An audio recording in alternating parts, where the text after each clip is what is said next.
زاہد صاحب نے یہ بڑا ایک تو بیوروکریسی کو نہیں صحیح چلا سکے، گورننس کے ایشوز رہے ہیں، مہنگائی بہت زیادہ ہے، معاشی بھی 2 سال آپ مینج نہیں کر سکے، اب مینج ہوا، زر مبادلہ آج تاریخ کی بلند ترین سطح پہ ہے، لیکن وہ بھی آپ کو پتا ہے کہ امداد ملی ہے کووڈ کے سلسلے میں. تو کیا آپ کیسے دیکھتے ہیں کہ آپ مطمئن ہیں کہ یہ کامیاب 3 سال تھے؟ جی آسمان بہت شکریہ، بڑی دیر بعد میری باری آئی ہے تو امید ہے مجھے آپ کھول کے بات کرنے دیں گے. جی جی دیکھیے، ایک پولیٹیکل حکومت ہے اور عوام اس کے بہترین جج ہوتے ہیں، میڈیا بھی ایک کامنٹیٹر ہوتا ہے، اور جو ہمیں الیکٹ کرنے والے بڑے سمجھدار ہوتے ہیں، اور ان کی جو سینس ہے، جی ان کی جو سمجھ ہے وہ پولیٹیکل پارٹیز کے ذریعے کنوے ہوتی ہے. آج جیسے زاہد صاحب نے کہا کہ پی ٹی آئی کو کوئی پولیٹیکل چیلنج اس لیے نہیں ہے کہ کوئی ہمارا مخالف، کوئی دھرنا، کوئی مظاہرہ سڑک پہ پی ٹی آئی کے خلاف اس لیے نہیں ہو رہا کہ لوگ اوور آل مطمئن ہیں. جو آپ باتیں کر رہی ہیں وہ بھی باتیں ٹھیک ہیں، آپ نے کوئی غلط بات نہیں کی. مہنگائی بھی ہے، کچھ گورننس کے ایشوز بھی ہیں، کچھ اکانومی کے بھی مسائل ہیں، لیکن یہ لوگ اس طرح پک اینڈ چوز نہیں کرتے ہوتے. گورننس چاہے وہ اکانومی ہے، چاہے آپ کا سوشل، آپ کا امیج ہے، آپ کا پولیٹیکل گرپ ہے، یہ سارے مل کے چلتے ہیں.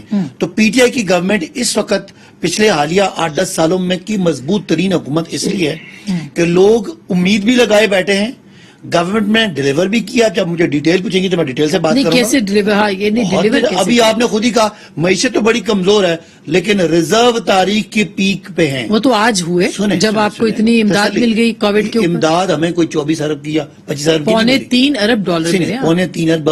اگر آپ نواز شریف صاحب کی ڈوبتی ہوئی حکومت کی بات کرتے تو آخری سال میں ہمیں $20 ارب ہمارا خسارہ تھا. خسارے کا مطلب گھاٹا تھا، گھاٹے کا مطلب قرضہ لینا تھا.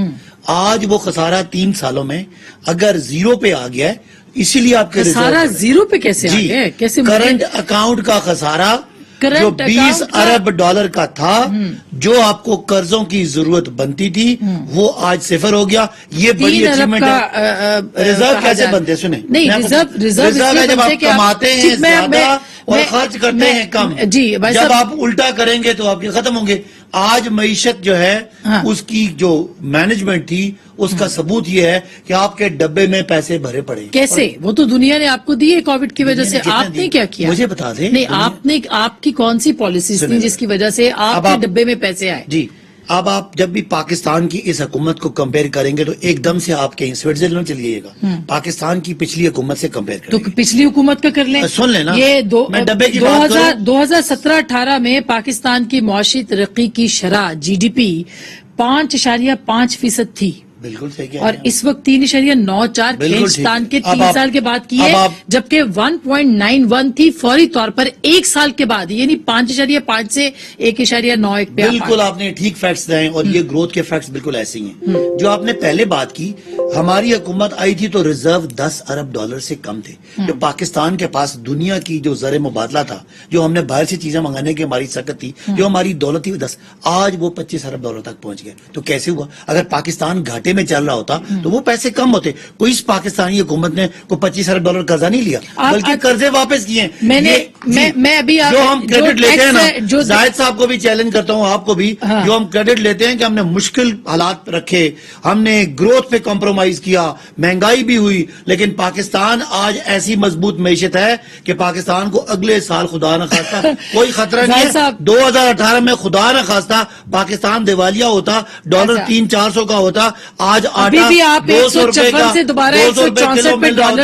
جا کے دنیا کو چیک کریں جو معیشتیں ڈوبتی ہیں کیسے ڈوبتی ہیں. کیا تاریخ کی بلند ترین سطح پہ ڈالر اس وقت نہیں ہے؟ کیا پاکستان کے قرضے مجھے بتا دیں دنیا کی دنیا کی کوئی اور کرنسی بتا دیں جو پچھلے 20 سالوں میں نیچے گئی. ہمیشہ تاریخ کے اوپر نہیں ہوتا ہے. آپ مجھے کہیں آٹا آج کے دور کا مہنگا ترین آٹا ہے، چینی مہنگی ترین، مجھے وہ سال بتا دیں، مجھے وہ سال بتا دیں. مہنگی ترین دالیں، مہنگی ترین کھانے کی چیزیں، اشیاء خورد و نوش، مہنگی ترین دوائیں ہیں. بات آنے دیں، آپ مجھے وہ سال بتا دیں جس سال دوائی کی قیمت پچھلے سال سے کم ہو، مجھے بتا دیں.